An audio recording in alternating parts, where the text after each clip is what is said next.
Okay. Again, a very good morning to everyone who's joining us by computer and by telephone. Good afternoon, good evening for those joining us from other parts of the world as well. This is Ted Thomas from Deloitte in Toronto. I'm very pleased to be hosting through the virtual platform here the second in a series of CAFIID webinars that will be featured over the coming year as part of the work that the CAFIID Learning and Sharing Committee are undertaking. This webinar, we're very excited to have guests from FINCA and MasterCard Foundation. I'm going to be turning it over to Stephanie Emond in just a minute to introduce our speakers. But before we do that, just a few quick logistical items for those that may not be familiar with this platform. First of all, a reminder, could I ask again everyone to please mute their microphones? As we can hear, we have at least one colleague who's maybe not muted right now. We're enjoying their keystrokes as they follow along on the presentation. If we have any issues with that, there is the ability for me to mute all of the participants. But I'd like to sort of work off the honor system here and instead ask everyone to manage their own muting. We're doing that as well so that folks can join in a conversation a little bit later on once the presentation is done, and we'll take question and answer from all of the audience. If you do have questions you'd like to put in front of our participants before the end of the presentation, by all means, please feel free to use the chat window. For those on computer, for those by telephone, you're welcome to email me your questions.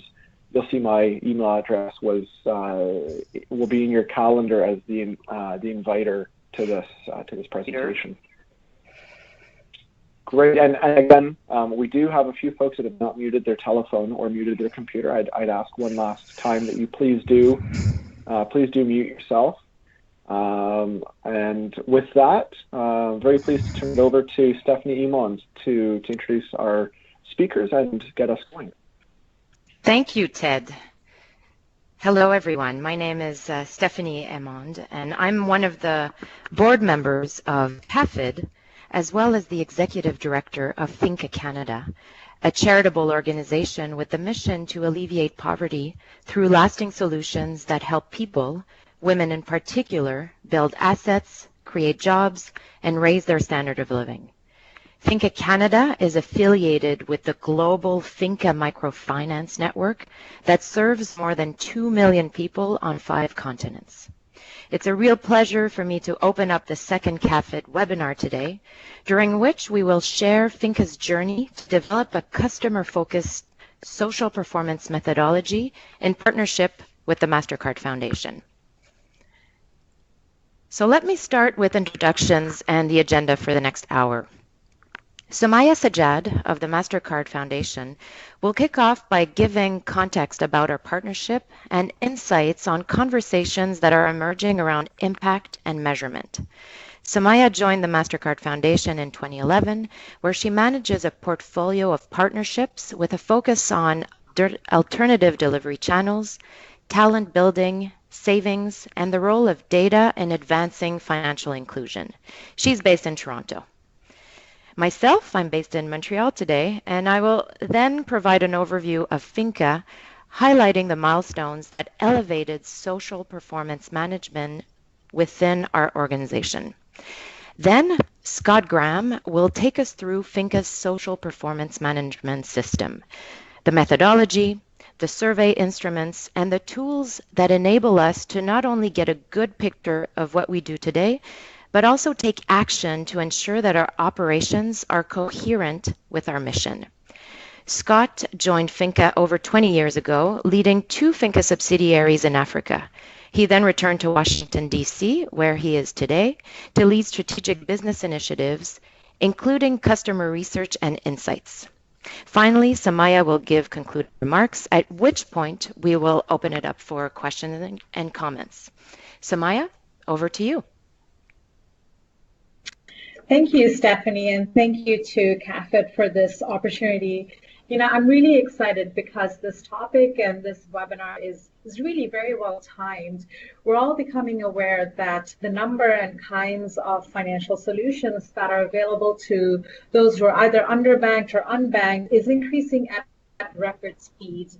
we can say with confidence that there's much greater potential to close the financial inclusion gap today, faster and better than, say, a few years back. But I want to emphasize on that word potential. A lot of the new solutions, whether they're coming from institutions who've had a focus on inclusion right from their inception, or whether they're coming from fintechs who are entering the space, they're yet to fully play out. We're only beginning to learn about the kinds of impact that they have on poor people's financial behaviors and then further on their lives. So in this new world of solutions and new ways of banking, what becomes critical is the need to measure along the way. What that really means is that measurement cannot and should not really be an ex post activity. Rather, financial service providers must actively try to understand as they launch and implement new channels or products, what is happening both at the customer level, but also at their own institutions. Now, what I find exciting also is that the measurement conversation in financial inclusion has in fact advanced quite a bit in the last several years. We've moved from talking about just access, so in terms of numbers of accounts and such, to really talking about usage. And we have also, of course, emphasized the need to understand impact. A key message that I think has come, and I think everyone around this table or the webinar will acknowledge, is that access to finance is certainly not an end in itself, rather a means to an end. And that's what I hope that this webinar will help show us, that how do we have systems in place that help us understand how finance or access to finance creates pathways to better lives, but specifically what measurement and social performance management systems providers need to have in place so that they can understand what's happening in their customers' lives, those many nuances before that final impact happens. Before we dive into the main section of the presentation, which is the more the exciting and the fun part, the case study on Finca, I want to point towards two research papers that really articulate the same philosophy much better than I perhaps have. The first one I want to talk about is the World Economic Forum's white paper that came out in January. It's called Advancing Financial Inclusion Metrics. What this paper does is really emphasize this concept of financial health, which is what results when clients are not only accessing and using financial products or the right financial products, but they're actually using them consistently so that as a result, they can build resilience from shocks and create opportunities to pursue their many aspirations. What I like about this paper is that it outlines indicators that are associated with payments, savings, and credit. And they also cite examples of initiatives such as Insights to Impact or CSFI that are offering frameworks that can enable us to go deeper into the lives of the underbanked. The second paper I want to reference is another article. This is a shorter article that came out on the SSIR, written by Daryl Collins and Amalo Ngueno from BFA, where they sort of question, why do we measure one financial tool on its own and expect to see changes that have likely been caused by a myriad of tools and other factors? They cite the study on M-Pesa done by Tavrid Suri and Billy Jack that came out last year. M-Pesa, as we know, has radically changed how people transact in Kenya and other parts of East Africa. What Daryl and Amalo do is that they point out that the study does show very impressive results, but there are probably many other facets that we have missed, because M-Pesa is not just a payments tool. It's really eased so many aspects of someone's life in that part of the world.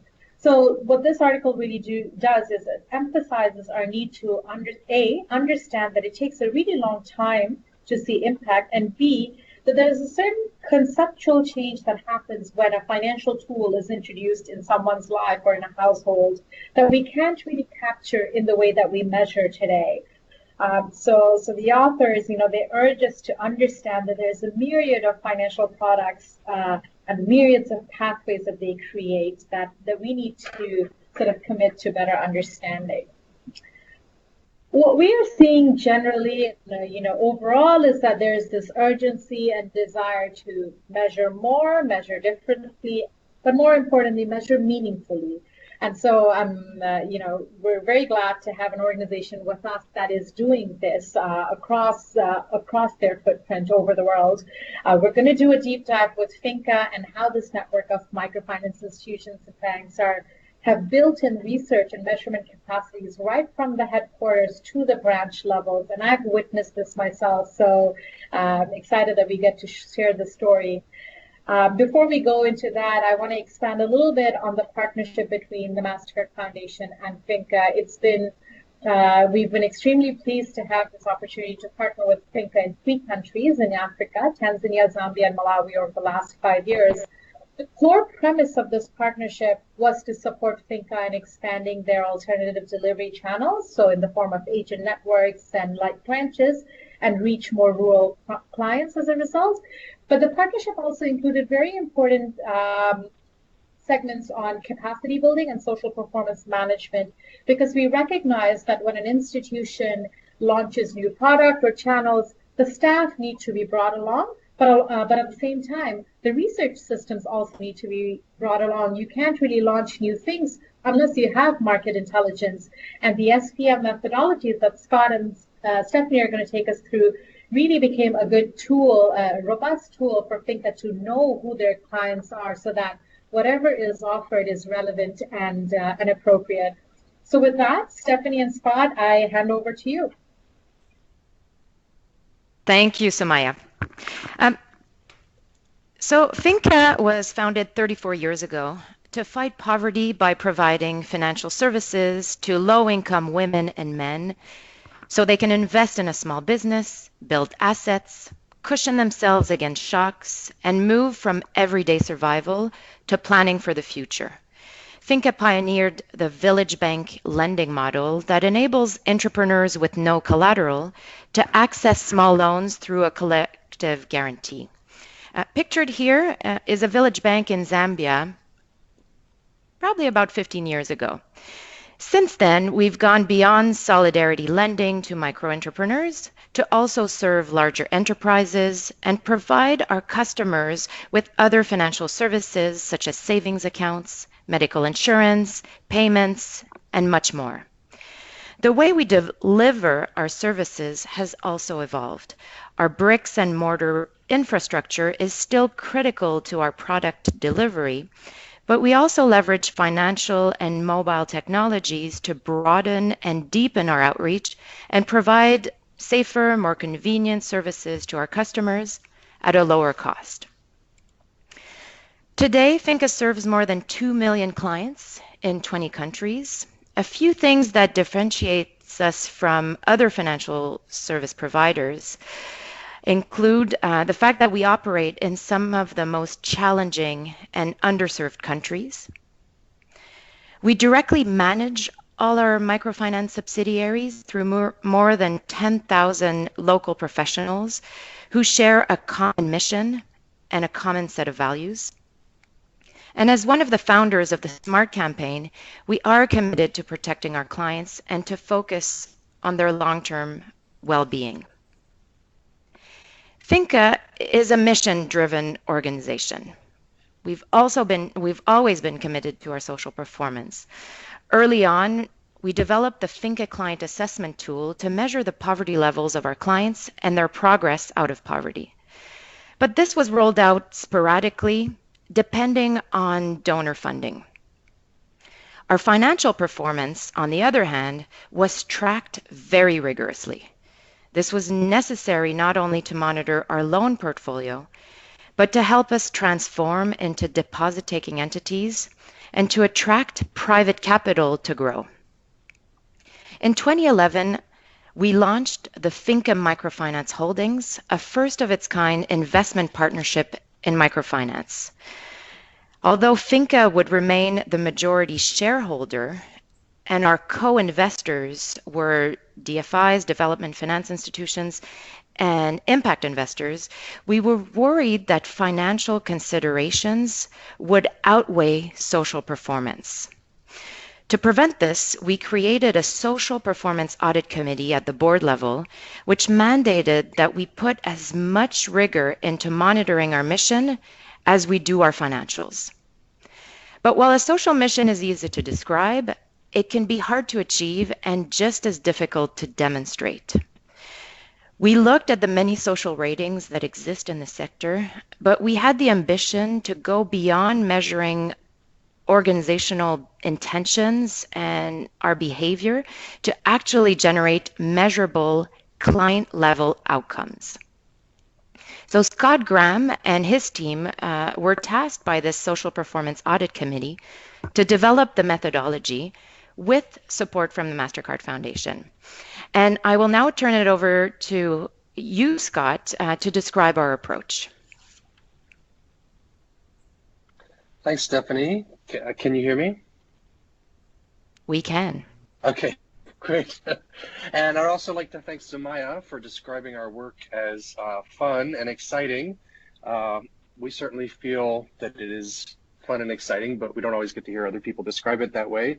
And I'd also like to thank everyone who's listening for giving us a chance to share our approach. And I look forward to your questions or any conversations that might take off after this webinar. So the starting point for any discussion of social performance is obviously the mission of the organization, whether that mission is expressed formally in a mission statement, a charter, or a program strategy.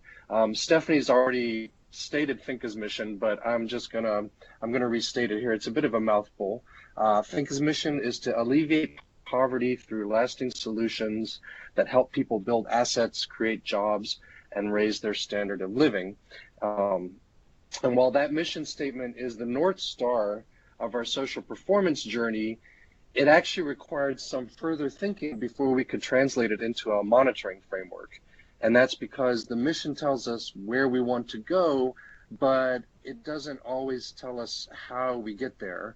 And so in order to build a good monitoring system, we needed a set of clear inputs and outcomes. And as I say, these are not always detailed in a mission statement. So before we could start defining and measuring outcomes, we had to really articulate a clear description of the population we're serving, the conditions we're trying to change, and the ways in which our services are linked to specific outcomes.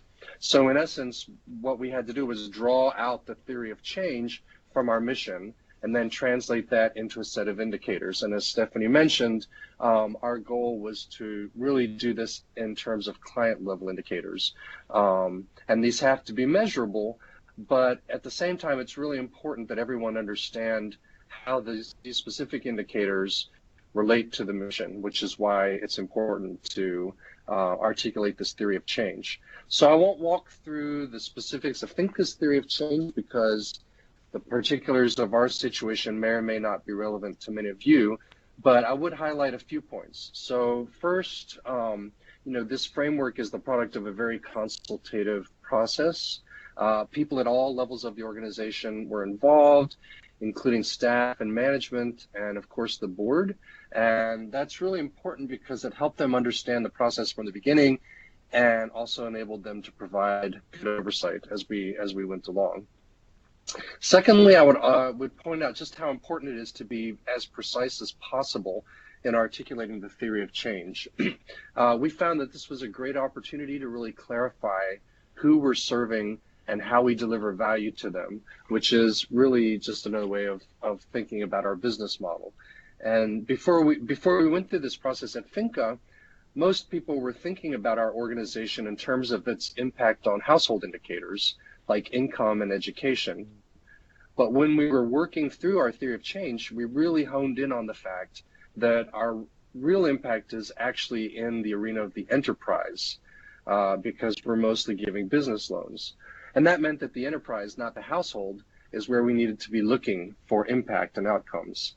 The household indicators tell us who we're serving, but the enterprise indicators really reflect what we do, and all other impacts flow from there. And this was actually very clarifying for all of us in the organization. If you could advance. Thank you.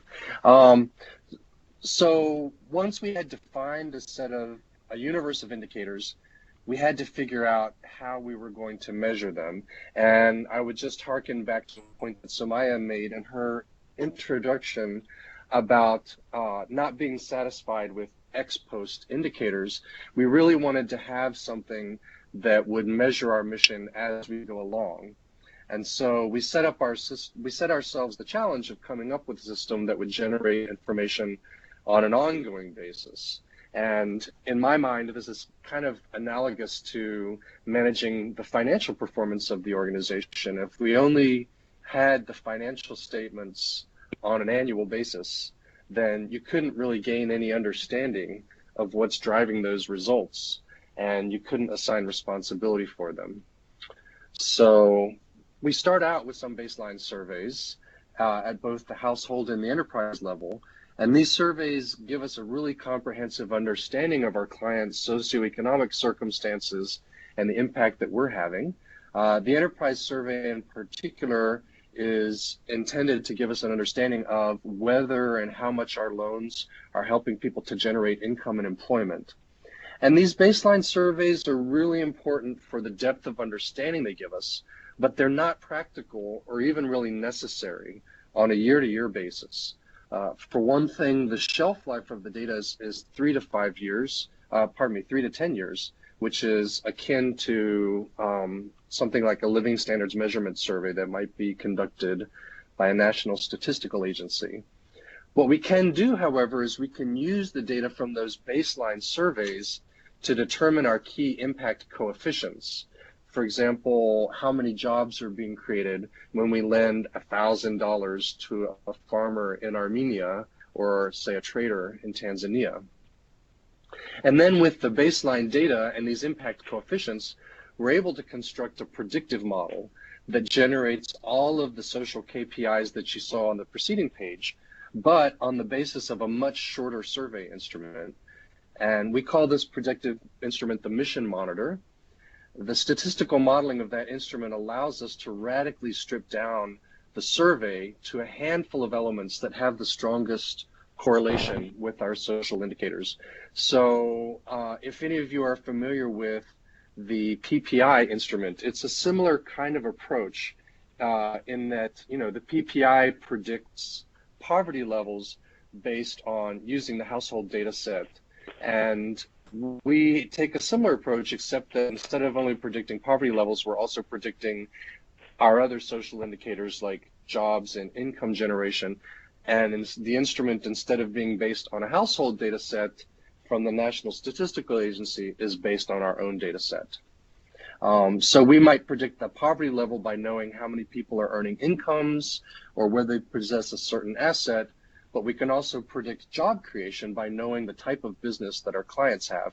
And again, this prediction is based on the data we collect in our baseline survey every 5 years or so.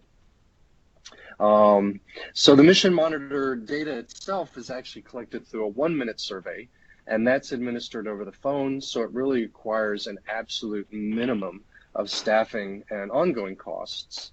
But because it's linked to the baseline data, we can present a live action picture of how the mission is evolving with all of our indicators from quarter to quarter.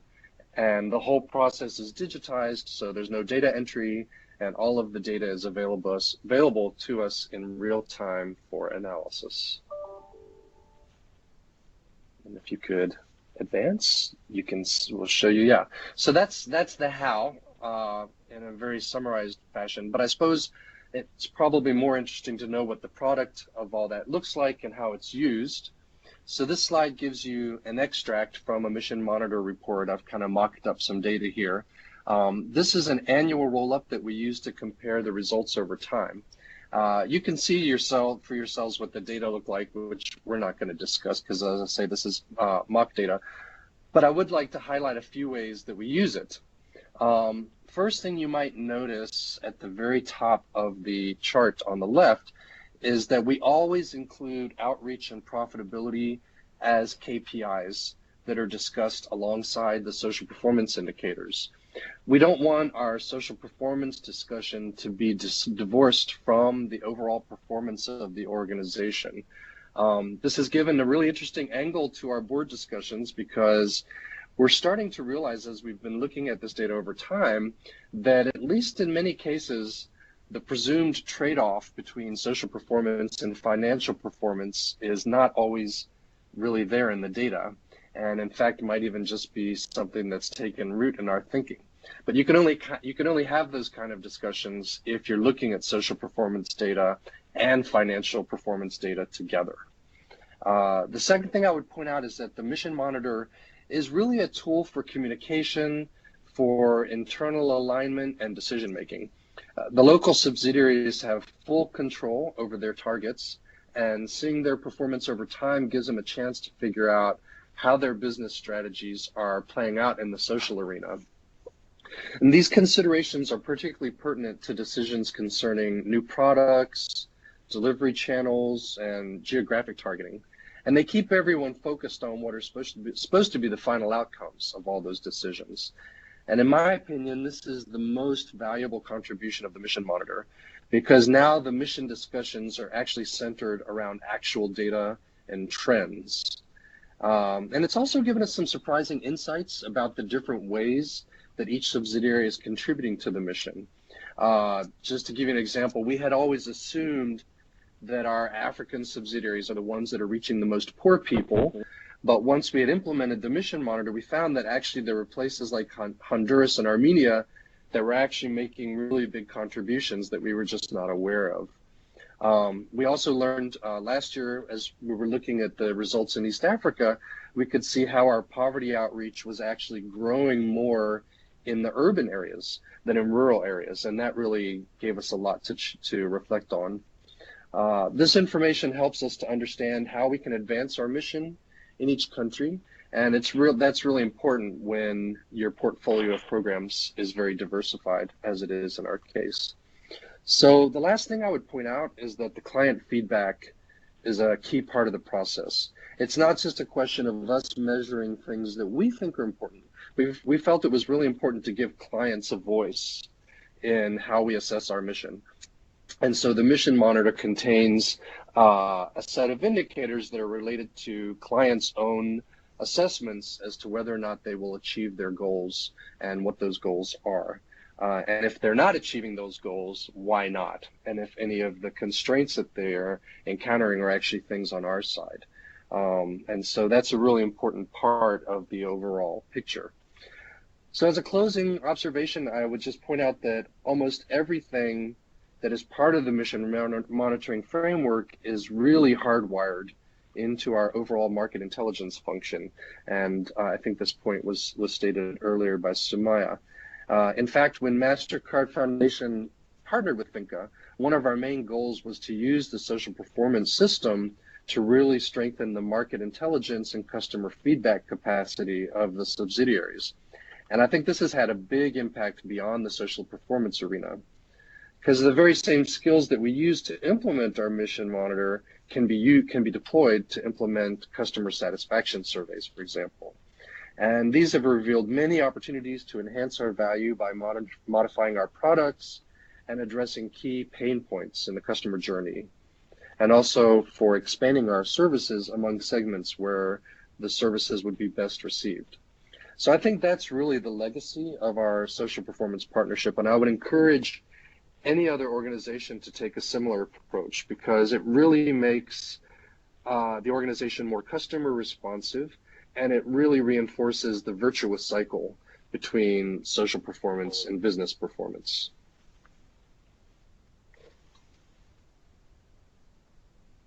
Thank you. Thank you so much for that, Scott.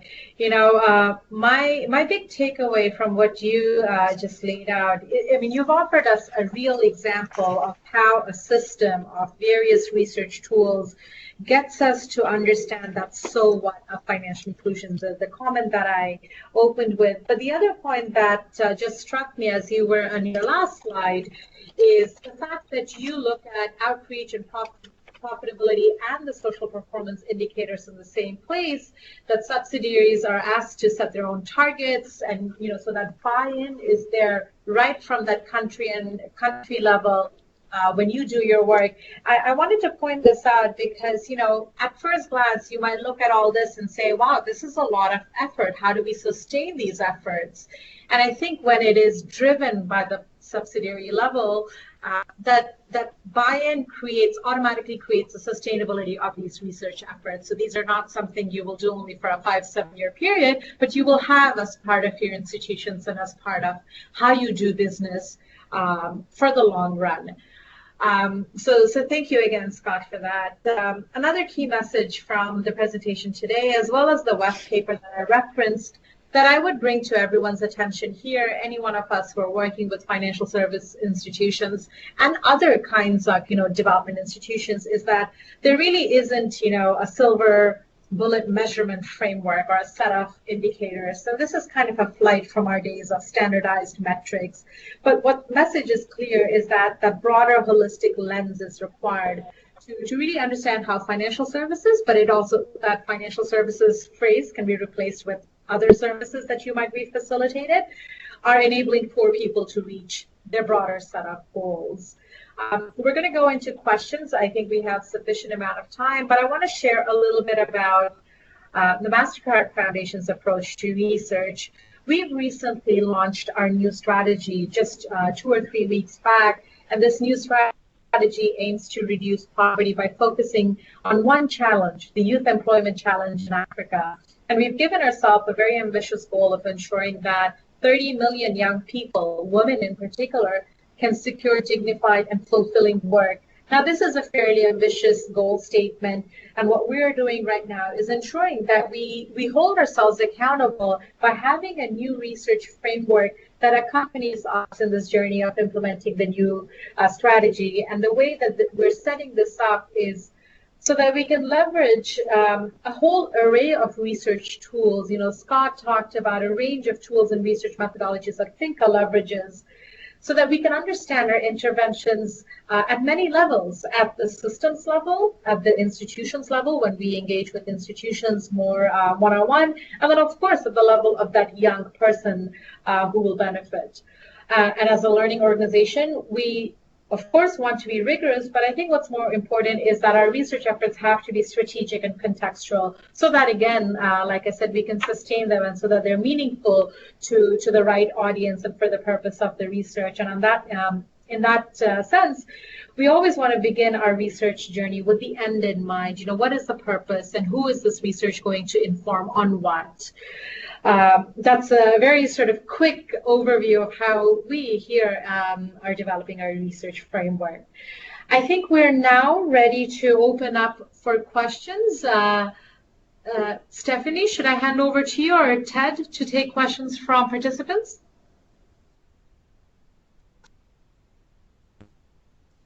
Thank you, Sumaya. Yes, we'd love to hear from you. Please, you can unmute yourselves and ask questions to any one of us. We'd also love to hear from you. What have you been doing on the measurements front and the initiatives that you fund? So you can just ask a question. You can also type the questions in the chat box. Stephanie, this is Majid from MEDA. Can I jump in? Please go ahead. Thank you. Thanks for the great presentation, guys. Sumaya, Stephanie, Scott. Just a quick question. We've been really looking at CRMs and databases. Recently, we've done a few pilots at MEDA dealing with databases and doing data analysis. Actually, we were quite successful in Ukraine in presenting data analysis to banks about farmer activity. And the banks told us that they had never seen data like that, thanks to one of my colleagues, Nick Ramsing, who's been really leading on that front. So just wondering if you guys have had experience with CRMs and putting all this data in and doing analysis on the different trends that you're seeing with your borrowers, stuff like that. Thanks a lot.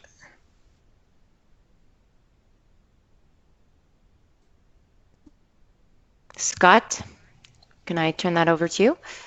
Yeah, I mean, the short answer is just unfortunately no. we haven't yet crossed that frontier. Our subsidiaries haven't really made the investment in CRM systems yet. However, we are, we always look for opportunities to leverage what we have, and so insofar as we can, take the data that we have from our social performance management system and link it to other customer attributes like, loan types, loan sizes, retention, that kind of thing, I think it gives, at least an opportunity to, not at the individual customer level, but at least at the kind of aggregate level, to have a more, kind of focused effort in terms of improving the customer experience. But I think we would be happy to learn from what you guys are doing in Ukraine and see how we can implement something similar. Thanks a lot, Scott. So Maya, I'm wondering if you have a perspective from your other partnerships. I think one of the examples that I can cite, and I think the question was from Majid, right? Yeah. Yeah, this is Majid from Meta. Yeah. Hi there. I think I can point towards, and I'm happy to make connections as well, with Insights to Impact, which is an initiative that we set up with Century and Finmark Trust in South Africa. They're actually working with various banks in Africa to help them really leverage their own existing enterprise data. So there are a couple of case studies that you will find on their website. The one that comes to my mind right away is with KCB, with Kenya Commercial Bank, but perhaps not a CRM the way you described it, but a way of leveraging internally available data. Because one of the key lessons was that that data was never being utilized, even though the banks are sitting on them. And then at a more advanced stage, what that initiative is trying to do with banks is to see how the enterprise data can be married together with, or paired together with externally available data, whether that's telco data or data from social media usage, to really get a deeper understanding of who your clients are, what are their lives like, and where can you make your services fit into that pattern. But please, I'm more than happy to share more offline as well. That's a very, very interesting point. I will definitely connect with you about that, because taking a social lens or a gender lens or anything that we have expertise in with commercial data is actually super interesting, which you just brought up, and I've never thought about that before, so I will connect with you. Thanks, Sumaya. Absolutely. Yep. Majid, sorry, one thing I thought of actually as Sumaya was speaking is just, and this maybe just illustrates kind of the cross functionality of these data collection systems, is that the very same data collection infrastructure that we put in place for the mission monitor is now being used within operations to conduct what they call a customer pulse survey. So these are, it's a very simple customer feedback mechanism at the branches or any point of contact with the customer, where they ask a couple of questions that are intended to help us model the likelihood of that client continuing with Finca as a repeat customer. And it's the very same, infrastructure that we built for the social performance system that they use, that they've kind of repurposed for their own customer feedback mechanism, which isn't quite a CRM, but it's, I guess, just to illustrate how, we're really just talking about the ability of the organization to get ongoing, have ongoing contact and feedback from its customers. Thanks. Thank you. Other questions, comments, insights? Stephanie, hi. It's Eugene Allman from Oiko Credit. Can you hear me? Hi, Eugene. Yes, Yeah, we can hear you well. Hi, Eugene. Yeah, I just wanted to jump in on this point and just talk a little bit about a program we're just in the beginnings of rolling out. It's called the Client Outcomes Program, and the whole idea is to draw on some of the people in our volunteer network that have financial or background.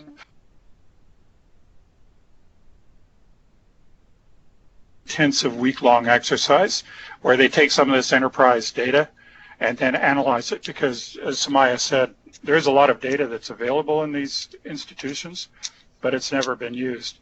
So we've had a few people out. One of them is Jack Boland from Canada, who was at an MFI in Indonesia a few months ago, and I think we're still trying to figure out, what the final learnings on it will be. But apparently, it is a very, very interesting exercise for the MFI, and it gives them a lot of insight, not just on their management practices, but also on their social performance. So it's something that we're going to be rolling out, I think, more intensively in the months to come. Thank you, Eugene. We look forward to seeing that.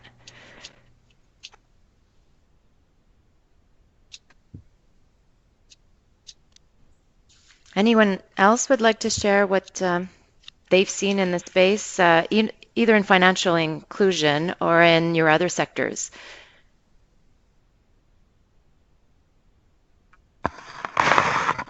This is Serge from Sorona. I suppose you can hear me? Yes, we can hear you. Okay, sorry. I just wanted to share.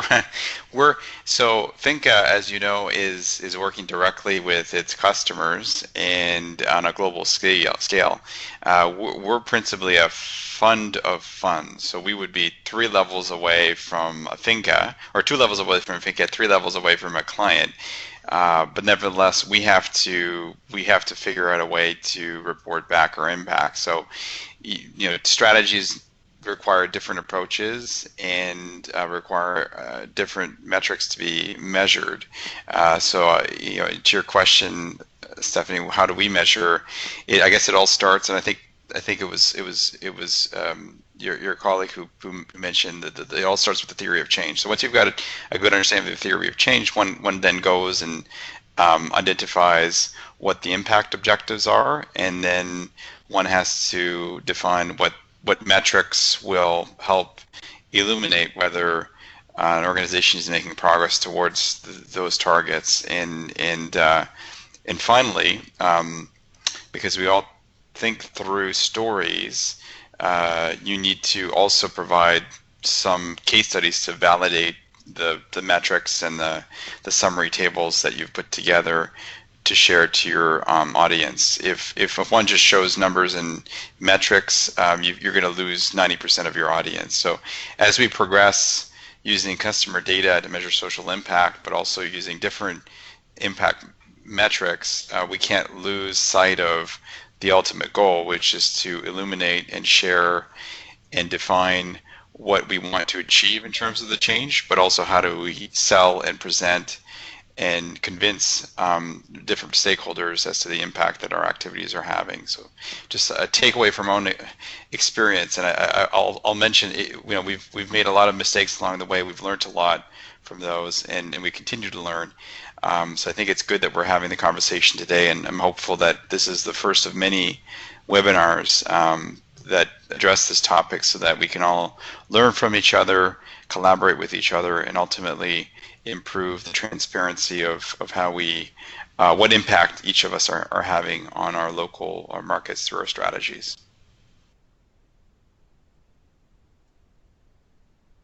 Thank you, Serge.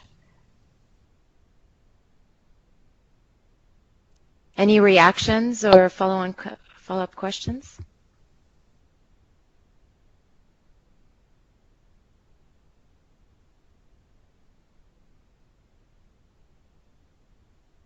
I wanted to pick up maybe on one of your points, Serge, and the fact that you are a fund of fund.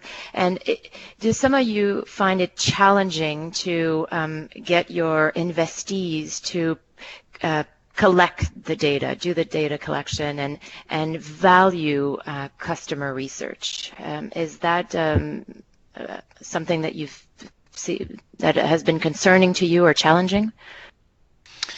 I'll answer the question, but I also saw Tan put a question in the Tan from Lee from Lotus Impact put a question in the conversation box. Maybe we can address his question after. But to answer your question, Stephanie, it is challenging, and different groups do it differently. We've decided to internalize the data collection process. In fact, we're doing it right now for this year's report. We do it annually, and some of our fund managers are very, very good at sharing very detailed information along the lines of what we're asking for. Some others do it when they're prompted, while others it's a bit of a challenge. They'll give us some information, but not all of it, and it becomes it becomes a bit spotty. So then we have to use methodology and an approach that we transparently share with our stakeholders through our values report as to how we fill in some of the blanks. And some of that is when we gather data from 275 companies, we may only get data from maybe 230 of those companies on a particular question. And what we do is we apply the median result from those 230 data points, and then assume that the other 45 or 50 missing data points would fall within the median, not the average, but the median within that data frame, in order for us to paint a full and true and accurate picture of the overall impact that the portfolio is having. So it is challenging, but not insurmountable. It's just you need to think about what it all means, and more importantly, ensure that you transparently share how you've come up with these figures, so that at least they're defendable. You may disagree with the methodology, but at least you understand what the methodology is, and then you can determine whether these numbers accurately reflect reality. Thank you, Serge. So turning now to Tan's question. I'll read it out for those of you on the phone, and I think, Scott, this is probably best answered by you. So Tan is asking, can you share about the loans to households to start their family business with regarding to national poverty lines and increase in household income? Do you measure this together? In the case of Vietnam, some borrowers will borrow money from the black market to repay their other loans. So the national poverty lines will look good, but the family income does not increase. Oh, sorry. So non-performing loans. Thanks, Tan, for that precision. And no worries about the abbreviation. So let me just rephrase. So if we can share about the loans that are made to households to start small businesses with regarding to non-performing loans and the increase in household incomes. Scott, do you have a perspective on this? Well, I have at least a couple of maybe just say reference points within our own system that might speak to some of this. So one is within the client's aspirations, when we're asking clients whether, what are they using, what is their goal when they take out the FINCA loan? One of the categories of response that we track is whether they're using the loan to start a new business or to grow an existing business. We also ask whether they are using the loan, or they can respond that they're using the loan to pay for household assets or education, what have you. But there's also a category which is to repay other debts. And so within the system, I didn't display it in this particular presentation, but within our social performance reporting, we are tracking what percentage of clients tell us that they're using their loans to pay off other debts. We don't have a direct link between those particular clients and their loan repayment history, but at least gives us some sense as to whether the loans are being used to expand or initiate productive activities, or whether they're simply, shuffling from one lender to the next.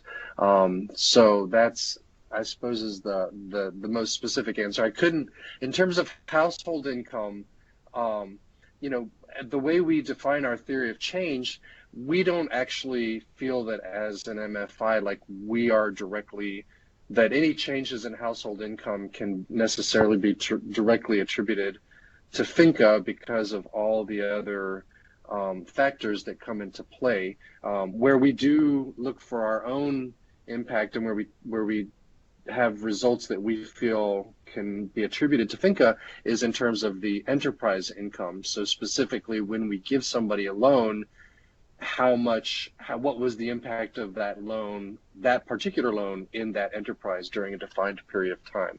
And so that's where, we have metrics on, on the profitability of those enterprises, as well as whether or not the FINCA loan was instrumental in helping them to expand their business and to employ more people. So we keep that focus. We address those questions within the enterprise arena rather than in the household arena. Thank you. We have another question from Obeem from Inofi. His question relates to data. If you collect data at the individual level, what information is used to identify and how robust is that?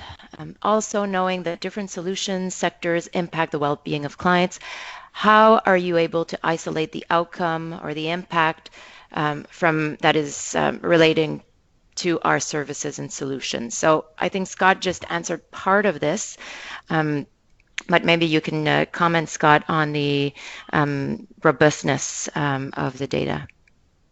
Yeah, so data quality is actually one of our main concerns on an ongoing basis, and we actually use a platform that we specially configured that has a number of data quality controls built into it. So as we're getting data from the field, that data is passing through a set of algorithms that are used to detect, let's just say, kind of unexpected answers, and we also use that to detect any bias that the enumerators are having on the data set. So the data quality controls are built into the platform itself, and then there's the kind of the normal quality controls just as a researcher that you would employ. So we're very very careful with the sampling and who gets who is participating in the survey, and of course we always capture enough data that we can actually identify and verify that those people were in fact the respondents, including their their GPS coordinates, their identification numbers within the organization, and that sort of thing. And maybe just to talk quickly about the question of attribution. So we're not making the sort of predictive claims that you would associate with a randomized control trial. So we respect that those kinds of experimental studies have a lot to say about impact. We're not necessarily trying to make claims at the same level of rigor for the purposes of managing our social performance. So the way we address attribution of outcomes to our services is in the context of the client interview. And so in the enterprise survey, we have a number of questions that give the client an opportunity to tell us exactly how their business is evolving over time and what changes they attribute to the financing that they got from Finca. And so, we rest on that for our purposes and then leave it to, academics and other organizations to do the kind of randomized experiments that would speak to, say, maybe impact at a broader level. Thank you, Scott. Any other questions, comments?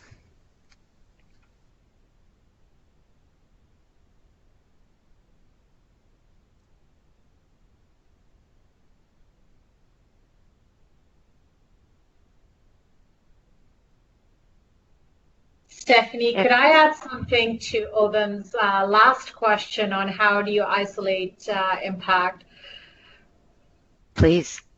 I think it's a really valid question, and if you are a provider that's providing, X service, you really want to know how that service is doing. But I think if we take a step back, as a foundation, for example, we're maybe partnering with 10 organizations on similar projects in similar countries or sometimes often in the same country.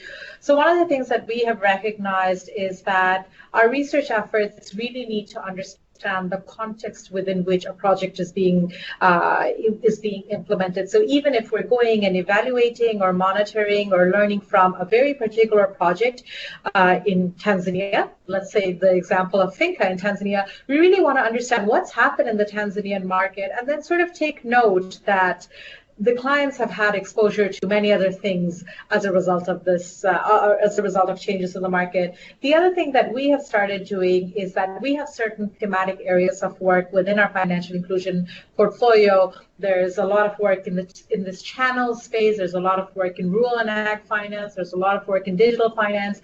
And what we have done is we've set up learning labs that synthesize the insights that we're getting from, say, up to 10 or 15 digital financial services projects, so that we're not just looking at project by project, but we're seeing that through these multiple kinds of funding, something is happening at the universal level.